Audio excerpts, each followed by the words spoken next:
Section 30 is to deal with the so-called hybrid mismatches.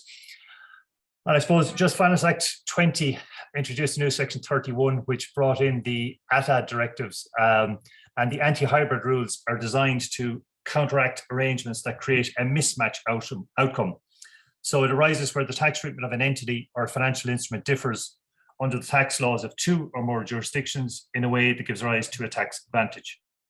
So the types of mismatch outcome you might encounter is a double deduction, where two countries give a deduction for a payment, but only one picks up the receipt. And there would have been lots of stuff, cross-border where people were trying to do that historically, which now the ATAD is trying to clamp down on. If you have a deduction without inclusion, that's where one country gives a tax deduction for a payment, but the receipt doesn't wind up being taxed anywhere. It disappears in the ether somewhere. There could be a withholding tax mismatch outcome where the transfer of a financial instrument gives rise to multiple withholding tax relief. So the ATADs contain anti-hybrid rules which counteract such arrangements. That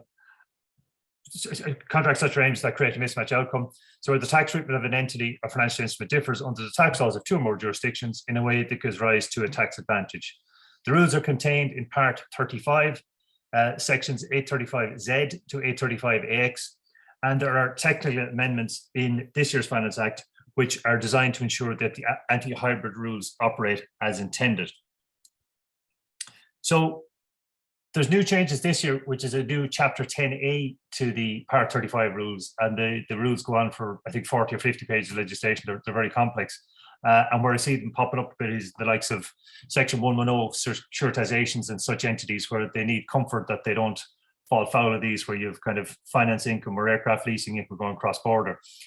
So the new Part 35, Chapter 10A, deals with mismatches where one of the entities is a reverse hybrid entity. That is an Irish hybrid entity that's regarded as tax transparent in Ireland, but tax opaque in a territory of a relevant participator. So if you're transparent, then the profits or gains are treated as rising to the participators. But then on the far side, if the participator doesn't tax it, it's regarded as opaque. It falls between the cracks. And the aim of the hybrid mismatch is to make sure that the income is taxed somewhere. It doesn't include a collective investment scheme where the assets are widely held and subject to investor protection legislation.